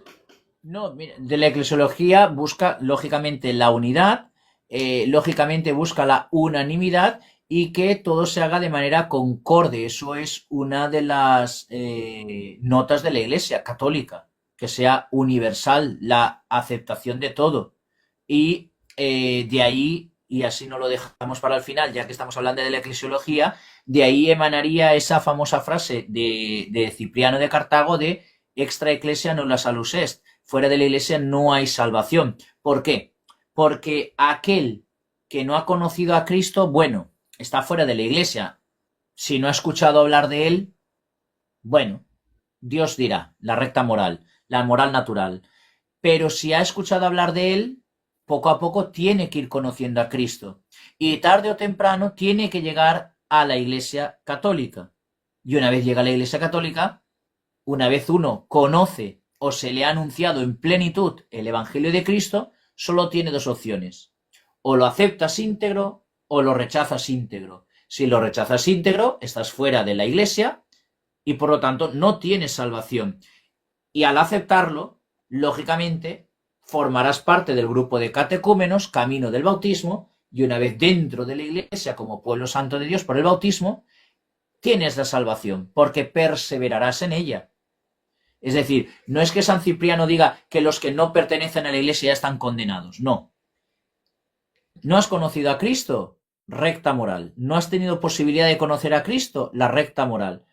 ¿Conoces a Cristo? Que esto es lo que luego recoge el Concilio Vaticano II, de alguien que ha nacido en una iglesia evangélica y no ha conocido en absoluto nada de la fe católica o de otras fes fuera de esa iglesia histórica evangélica o incluso dentro de alguna secta evangélica, ¿qué hacemos con esa persona? ¿Ha conocido a Cristo? Sí, pero ha conocido una versión, una parte de Cristo o incluso una deformación de Cristo, porque o bien, por ejemplo, como suele ser las Biblias de los evangélicos, les faltan 7 libros, o bien porque en iglesias pentecostales del siglo XIX en adelante tienen un carácter más sentimentalista, club social. ¿Qué hacemos con esos que ya han nacido ahí y que no han conocido otra cosa, que viven en un sistema totalmente hermético? Pues esos pueden tener salvación si han vivido conforme a ese Cristo que han conocido y la recta moral. Pero ojo, si a ti pentecostal, si a ti evangélico, si a ti anglicano, si a ti ateo, pagano, se te ha anunciado el querigma, se te ha anunciado por completo el Evangelio de Cristo y lo has comprendido, solo te queda una opción. O lo aceptas o lo rechazas. Y entonces es de ahí de donde viene, como dice San Cipriano de Cartago, que al aceptarlo es porque fuera de la iglesia he comprendido que no hay salvación. No A es, mí lo que no es otra cosa. me gusta así es que es un padre de la iglesia que uno lee y él usa varias veces el término católico. Eso también aclaro, yo no traje acá los textos donde él usa, pero él cuando habla de la iglesia católica primero que nada, que nosotros tenemos siempre que entender que católico es tanto un sustantivo como un adjetivo. Mm. Adjetivo en cuanto se refiere a su característica y sustantivo en cuanto se refiere a la parte visible, los A la obispos, misión, sí, a los su misión. sacerdotes, la doctrina en sí que yo predico, ¿verdad? Esa sería la doctrina católica. Mm. Y Cipriano está hablando de una manera muy bella de la unidad, habla de la paloma, esa simbología, la paloma él simboliza con el Espíritu Santo, por eso también la relación, ¿verdad? La paloma, el Espíritu Santo y la iglesia. Ojo, Y que esta, también, ojo, y también como signo de la paz, como signo de estabilidad, como cuando la paloma llegó con el brote de olivo en el arca en el arca de Noé. sí, y es como esa unanimidad, como él dice, que, a ver, discúlpame que te diga, pero yo leo a Cipriano de Cartago y solamente puedo pensar en la Iglesia Católica. No hay nadie más que tenga ninguna característica que él menciona de la Iglesia. Y por eso dice que aquellos que no están en la unanimidad de la creencia, nos hemos de alegrar cuando los tales se separan de la iglesia, ya que así las ovejas de Cristo no recibirán el contagioso maligno veneno. Es decir, él no tenía esa idea de que la iglesia es una universal, simplemente visible, de que pueda haber diversidad de opiniones en cierto sentido. Si hay diversidad de opiniones, son en temas bien puntuales que se podrían llegar a permitir. Pero en cuanto a la doctrina como tal, por ejemplo, sacramentos, no existe dicha cosa. Y Correcto. vamos, por ejemplo, como él Fue menciona la tradición. En Ujú. su epístola 67, dice así: con toda diligencia hay que guardar la tradición divina y las prácticas apostólicas. Dos términos que él está usando que no están en la Biblia como tal: tradición divina, prácticas apostólicas. Y hay que atenerse a lo que se hace entre nosotros, que es lo que se hace casi en todas las provincias del mundo, a saber, que para una ordenación bien hecha los obispos más próximos de la misma provincia se reúnan con el pueblo al frente del cual han de estar el obispo ordenado, y éste se elija en presencia del pueblo, ya que éste conoce muy bien la vida de cada uno y ha podido observar por la convivencia el proceder de sus actos. Así vemos que hizo también entre vosotros en la ordenación de nuestro colega Sabino. Se le confirió el episcopado y se le impusieron las manos para que sí sustituyera a Basílides por el sufragio de toda la comunidad de hermanos y de los obispos que estuvieron presentes. Y continúa. Habló de sucesión apostólica, de una tradición divina que llega a ellos y prácticas apostólicas.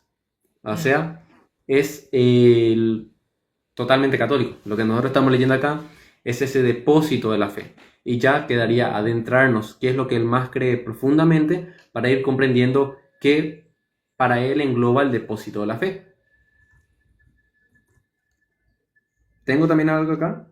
No sé si quieres referirte a algo con eso. Mientras lo buscas, también una de las cosas que escribe él en el libro, en su obra La unidad de la Iglesia Católica, en el punto 25, él habla de que una característica esencial de la Iglesia, como bien has señalado tú antes, Lucas, es la unidad.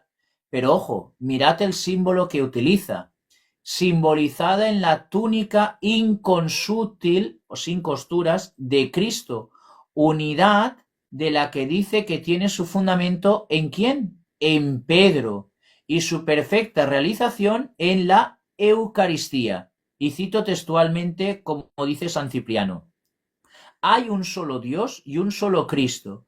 Una sola es su iglesia, una sola fe, un solo pueblo cristiano, que se mantiene fuertemente unido con el cemento de la concordia y no se puede separar de lo que es uno por naturaleza. Cuidado ahí, ¿eh? Primado de Pedro, unidad de la iglesia, unidad a Cristo, símbolo de la túnica de Cristo. Una túnica, sabemos muy bien que en el Imperio Romano era signo de dignidad real, dignidad imperial, y por lo tanto es algo muy, muy importante. Y también de San Cipriano, una obra muy importante, que esa la podéis encontrar en internet muy fácilmente, y esa no voy a desgranarla porque la destriparía por completo, pero haremos el pequeño vídeo de la obra del Padre Nuestro, la explicación del Padre Nuestro. Deberíais de leerla mínimo todas las cuaresmas, por lo menos en cuaresma. La explicación del Padre Nuestro es, creo que este es el mejor texto patrístico del Padre Nuestro que se ha escrito, o no digo patrístico, creo que es la mejor explicación del Padre Nuestro que se ha escrito en toda la historia del cristianismo. Literal, ¿eh? Yo puedo dar fe de ello, pero también otro Padre Nuestro que uno podría ver, que ya no es patrística, ¿verdad? Es de Santo Tomás de Aquino, que también explica, pero él va más por la terminología usada. Pero yo nada más menciono, eso también aclaro. Y sobre lo que mencionó, por ejemplo, el Padre, cuando dice que la iglesia fue fundada, y cada vez que él habla de diferentes iglesias, usa el término super Petrum, o sea, sobre Pedro. Pero solamente cuando se refiere a Roma, únicamente cuando se refiere a Roma, dice Cátedra Petri, en la cátedra de Pedro. Y eso es una parte importante porque hace una distinción entre estas iglesias están ciertamente en comunión vinculados, con Pedro, pero hay una cátedra, un lugar en concreto. Eso es lo que él cree. que es En donde su, enseña. sobre la unidad, el punto 4 dice, interpretando igual que un católico, porque era un católico, eso yo para mí es redundante, pero yo tengo que mencionar acá por si de Hay que repente decirlo. si hay algún despistado que está viendo y de repente le puede servir que yo aclare esas cosas. Dice, él mismo le dijo después de la resurrección, apacienta mis ovejas. Sobre él edifica la iglesia y a él le manda apacentar las ovejas, que, aunque otorgó el mismo poder a todos los apóstoles, constituyó una sola cátedra y dispuso así por su autoridad el origen y el fundamento de la unidad. Origen y fundamento de la unidad. Los demás eran lo mismo que fue Pedro, pero el primado se da a Pedro, mostrando así que no hay sino una iglesia y una cátedra. Todos son pastores, pero queda manifiesto que se trata de una sola grey que es apacentada de acuerdo unánime por todos los apóstoles. Quien no se atenga a esta unidad de Pedro pretenderá mantenerse en la fe. Quien abandona la cátedra de Pedro sobre la que está fundada la iglesia, ¿todavía confiará en que está en la iglesia? Se pregunta Cipriano. Y ahí, bueno, yo creo que es bastante claro, ¿verdad? Hace una distinción muy clara entre lo que es la unidad, el símbolo, la unidad que se ve representada en dónde? En la cátedra de Pedro. Entonces, evidentemente él creía en un primado y también una sucesión de ese primado, y que era la manera de saber la ortodoxia cristiana. Ujú. ¿Algo que quieras agregar sobre eso? No, la verdad es que no. Podríamos hablar de los lapsi ya para que no nos coma el tiempo Sí, sí, y, sí. y del bautismo realizado por los herejes. ¿Por dónde quieres empezar? A ver, si te parece el tema del bautismo, me parece bien. Vale, pues empezamos por el bautismo. Mira, cuando muere Cornelio, el papa que está aquí a la izquierda de la imagen de Cipriano, le sucede el obispo Esteban primero. Y el obispo Esteban primero, pues resulta que era amigo en su momento de Novaciano, del cual hablaremos más adelante. Entonces, lógicamente, Cipriano de Cartago dice que un bautismo realizado por un hereje significa que estaba fuera de la iglesia. Extra ecclesia nulla salus est. Entonces, si está fuera de la iglesia, ¿cómo vamos a tener por válido algo como nuestro si viene de fuera? ¿Cómo alguien va a ser parte de la iglesia si ha sido bautizado por alguien que no es parte de la iglesia? Entonces, lo que pasaba y la postura de Cipriano, aunque posteriormente esta postura solo quedará en la parte de lo que es el Bizancio y lo que es la actual iglesia ortodoxa, Cipriano de Cartago se enfrenta con Esteban por lo siguiente. La postura de Cipriano es, todo aquel que haya sido bautizado por un hereje, lo sentimos mucho, no hay bautismo. Ha de rebautizarse, porque no reconocemos un bautismo fuera de la iglesia. Pero ¿qué pasa con aquellos que habían sido ya bautizados y habían apostatado de la fe por la persecución, por el miedo al martirio, por el miedo a una pena, por lo que fuere?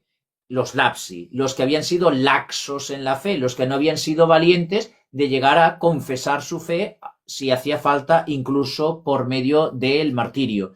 Pues a estos no se les puede rebautizar. Recuerda San Cipriano que hay un solo Señor, un solo bautismo y un solo Dios y Padre. Entonces dice que vale, que bautismo no, porque no se puede rebautizar, pero sí han de sufrir una penitencia y han de ser reincorporados a la iglesia en la noche de Pascua, como signo de Cristo resucitado, como signo de la noche bautismal por excelencia, donde el cristiano se les abrían las puertas del bautismo. Esta vendría a ser, en definitiva, la postura de San Cipriano. A partir de ahí, si quieres añadir tú algo más.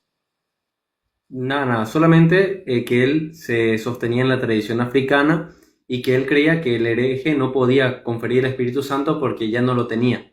Eso era también un punto, no puedes dar a lo que no tenés, ¿verdad? De la nada nada sale, algo muy sencillo, él razonaba y decía, no, el hereje no puede, vamos a decir, otorgar el Espíritu Santo con un sacramento si él no tiene el Espíritu Santo por ser hereje, por haberse apartado con voluntad, con conocimiento. De Era un hecho, punto que él tenía. De hecho, esto lo veremos más adelante que Tertuliano también era muy rigorista, compra estas tesis de Cipriano, incluso con la polémica con Donato, con los donatistas, no solo pasa con el bautismo, sino, oye, ¿y la misa? ¿Un sacerdote indigno será válida o no será válida? Bueno, pues eso ya lo hablaremos cuando toquemos a Tertuliano. ¿Y te parece ahora pasar a Cornelio? Sí, podemos pasar a Cornelio con Y total. Novaciano, los dos juntos. A Como Novaciano, vos pues quieras. vamos a Porque Novaciano. de Novaciano, Cornelio yo no tengo nada particular.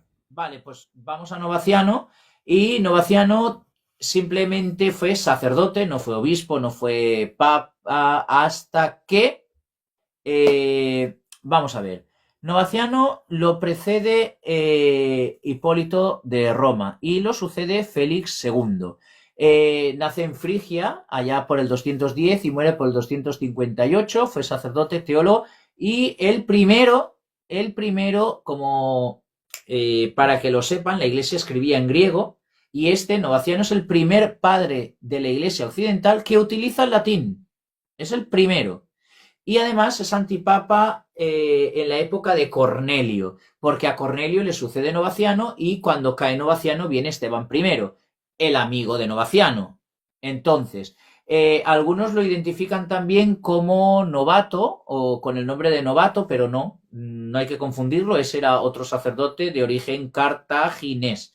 Eh, Principalmente Novaciano negaba, más bestia aún que Cipriano, que los lapsis pudieran perdonarlos, que aquellos que habían apostatado, que se habían escondido en un martirio o que antes del martirio apostataban y ofrecían a los ídolos y a los dioses romanos y paganos sacrificios con tal de salvarse, lo sentimos mucho, has apostatado, tu juicio le compete a Dios, no puedes volver a la iglesia y por lo tanto es fuerte, es más fuerte, pero Novaciano incluso participa en una sucesión de iglesias, se convierte en una iglesia, la iglesia novaciana, como una iglesia cismática, y en el concilio de Nicea es invitado por Constantino, lo que es el novacianismo, pero acaba siendo condenado. Eso hay que tenerlo en cuenta. Y el novacianismo, principalmente, aunque ganó adeptos pese a haber sido condenado en el concilio de Nicea, en el siglo VII acaba desapareciendo. Escribió el Tractatus de Trinitate, es decir, aunque era un hereje, eh, escribió y trató de la Trinidad, creía en la Trinidad. Y además, San Cipriano de Cartago, lógicamente, como San Ambrosio y San Paciano de Barcelona, impugnaron la obra de Novaciano.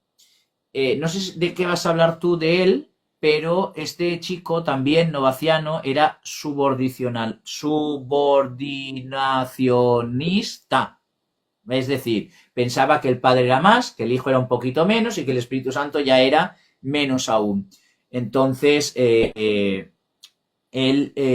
también habla un poco sobre los alimentos judaicos y que además que hace unas prohibiciones muy, muy, muy, muy bestias. Y además es también como San Cipriano y como San Hipólito en la tradición apostólica, otro que reconoce que hay ciertas cosas que un cristiano ni puede hacer, ni debe hacer, ni en las que debe trabajar. Eh, y eso lo hace en su obra de Spectaculis, donde habla de la inmoralidad, de que eso puede arrastrar a seducciones demoníacas y demás. Y por lo tanto, como buen rigorista, pues escribe su tratado de moral, que es De Bono Pudicitie, que es la bondad de la pureza, donde habla de los distintos grados de la castidad. También hay que notar que cómo es que él llegó a ser un gran cismático. Bueno, él recurrió en este caso a una consagración de tres obispos del sur de Italia. Ese fue uno de los mecanismos que él usó para poder ir en contra de Cornelio. Y por eso es principalmente un cismático, ¿verdad? Por haber ido en contra de él. Pero eso no quiere decir de que no haya sido un buen teólogo, es decir, en otras cuestiones que se haya explicado y expresado de manera que nosotros podamos ver la historia cristiana y darnos cuenta qué es lo que creían. Por ejemplo, sobre la Trinidad, él dice, el Hijo, por ser engendrado del Padre, primer término importante, engendrado del Padre, está siempre en el Padre. Cuando digo siempre, no quiero decir que es ingénito. Afirmo, por ese el problema del subordinacionalismo, ¿verdad? Afirmo, por el contrario, que nació. Pero el que nació antes de todo tiempo, debe decirse que existió siempre en el Padre, puesto que no se le puede fijar fechas al que es anterior a todos los tiempos. Él está eternamente en el Padre, pues de otra suerte el Padre no sería siempre Padre. Por otra parte, el Padre es anterior a él, pues el Padre debe ser necesariamente antes que el Hijo como Padre, puesto que él no conoce origen, debe existir necesariamente antes que el que tiene un origen, el Hijo. Bueno, ahí continúa y es más complejo, pero como ven, usa esa terminología que luego en Nicea, obviamente vamos a confesarlo, pero sin embargo él ya lo presenta. En ese sentido es importante estos padres de la iglesia, aunque sean sus escritos, por más luego ser cismático y demás, porque nos hablan de las características que todos unánimemente creían. Por ejemplo, lo que yo hablo sobre engendrar y demás, menciona Justino, Teófilo, Ireneo, Hipólito, Tertuliano y muchos otros, y él menciona otra vez, es decir, un consenso unánime sobre es engendrado, no es creado, es hijo justamente porque hay un padre, pero ahí entra el gran pero, que obviamente él pone una jerarquía. Pero bueno, eso luego se aclara en el concilio. Pero era común, esto también algo para aclarar, era común que en estos casos se caiga en alguna herejía porque es complejo, ¿verdad? Es complejo. Sí, claro, pero Eh, porque tampoco aún estaba todo definido, se estaba creando, se estaba formando la iglesia. Y como decíamos de los padres apostólicos, ellos vivían solo de la tradición. Cuando hablamos de los padres apologetas, estaban ya creando la defensa de esa tradición. Pero ahora aquí se está asentando esa tradición y se está desarrollando esa doctrina. Entonces, es normal que surjan estas pugnas y que al final la iglesia, por su autoridad, vaya definiendo. Explico claramente lo de los lapsis otra vez, si no vas a hablar más de la Trinidad, no, por, no, por yo darle hasta acá la... de no haciendo. Vale, pues con esto voy a cerrar a Novaciano y me vais a entender por qué Novaciano, incluso a día de hoy, en algunos lugares sigue teniendo adeptos, pero tiene otro nombre. Y lo vais a entender enseguida, por el nombre que se le dio a la iglesia que funda Novaciano, a la iglesia novaciana. Mirad, cuando el Papa Cornelio es elegido Papa, Novaciano se enfrenta a Cornelio y se le compran las tesis gente como después de Novaciano Esteban I. Y le compran las tesis porque están en línea con San Cipriano, que es rigorista. Y entonces se enfrenta a Cornelio, que estaba a favor del perdón de aquellos que habían renegado de su fe. Y entonces parte del clero repudia a Cornelio y eligen como papa a Novaciano, de ahí que sea antipapa, porque no es el legítimo, a este lo eligen un grupo de presbíteros, no la iglesia. Y es aclamado por su ortodoxia teológica, es decir, porque es férreo, impasible, aquí no se puede perdonar al que ha apostatado y demás. Y entonces es la primera vez que la iglesia se enfrenta a que hay dos papas, de una manera.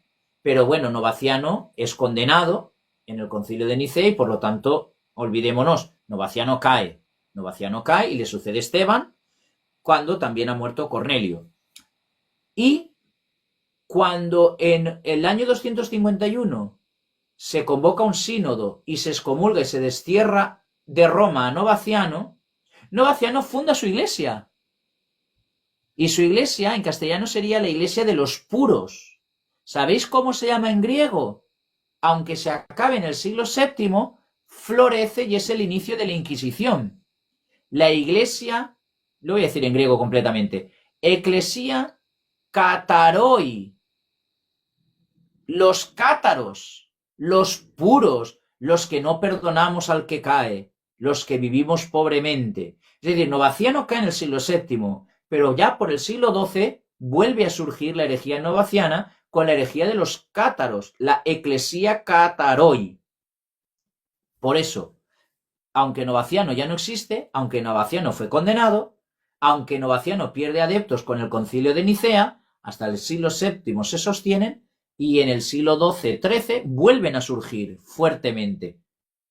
En general, de todos los herejes siempre pasa eso, ¿verdad? El sabelianismo, que fue condenado también en esa época, y demás siempre pasa. En este caso, el más cercano a nosotros es el puritanismo, o igual una vertiente de las denominaciones un poco más radicales, pero que como tal no tienen más de 100 años de historia, así que tampoco es como que yo pueda contar como una denominación, ¿verdad? Una transición denominacional podríamos decir, pero hoy en día tenemos toda la herejía del siglo I, II, III, y en general, aunque no sepan de dónde vinieron. Lo mismo, es decir, uno también tiene que entender que las iglesias que profesan una fe más cercana a la apostólica, no es porque, discúlpenme por esto, pero no es porque leyeron la Biblia y realmente entendieron, no, porque tienen una preconcepción que alguien les dijo. Su pastor no quitó de la nada el entendimiento. El pastor recibió de otro, y ese de otro, y ese de otro, y ese de otro, hasta llegar a la Iglesia Católica. Es decir, eso es indudable.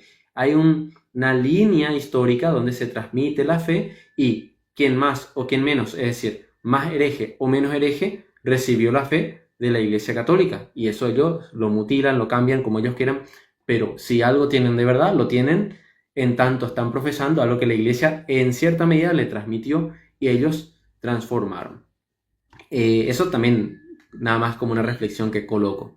Sí, yo creo que de Cornelio, habiendo explicado Novaciano, no hay nada que añadir, porque No, fue... de hecho, yo creo que ahí está perfecto con eso. Y nada más voy a citar dos cositas de Cipriano a Cornelio, porque me parece importante Sí. para, bueno, sellar a Cipriano, porque yo recuerdo una vez que le expliqué a alguien de que el peor personaje del siglo III para citar en contra del Papa o en contra del papado es Cipriano, es el peor, porque él dice, por ejemplo, en su epístola 49, le dice: sabemos que Cornelio es obispo de la Santísima Iglesia Católica, elegida por Dios Omnipotente y por Cristo, Señor nuestro.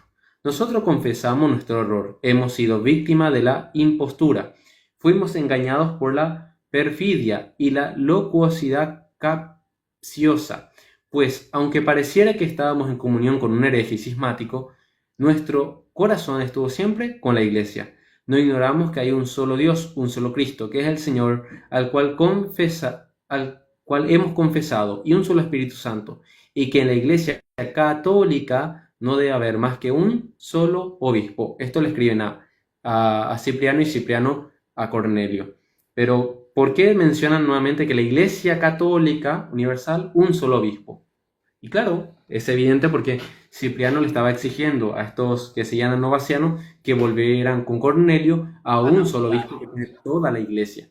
Eso es lo que él le estaba diciendo. Pero es que es el Y es programa más, político de Cipriano de Cartago, es la unidad, la unidad, la unidad, la unidad, una, siempre, siempre, siempre. Novaciano vuelve, que el Papa es elegido y se llama Cornelio, a ti te han elegido un grupo de presbíteros, estás patinando, no pueden haber dos obispos. Y además es el primer caso, vuelvo a repetir, que ocupa que hay dos papas a la vez. Y Novaciano, lógicamente, es antipapa.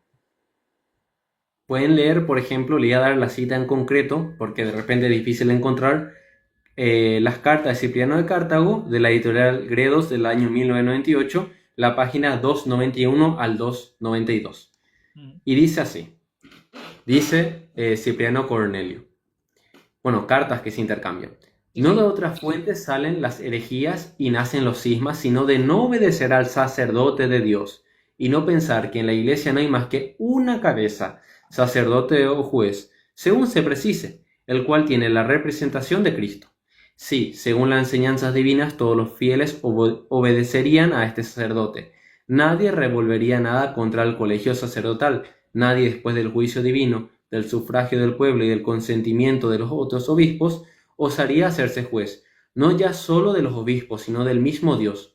Nadie dividiría la iglesia de Cristo con la desunción. Nadie, creyéndose algo lleno de soberbia, crearía fuera de la iglesia una herejía nueva, si no es un hombre de una temeridad tan sacrilega y de un alma tan ruin que piense que puede llegar a ser obispo sin el juicio de Dios. Cuando el Señor dice en su evangelio, no se venden dos pajaritos por un as y uno cae al suelo, y ni uno cae al suelo sin el consentimiento del Padre.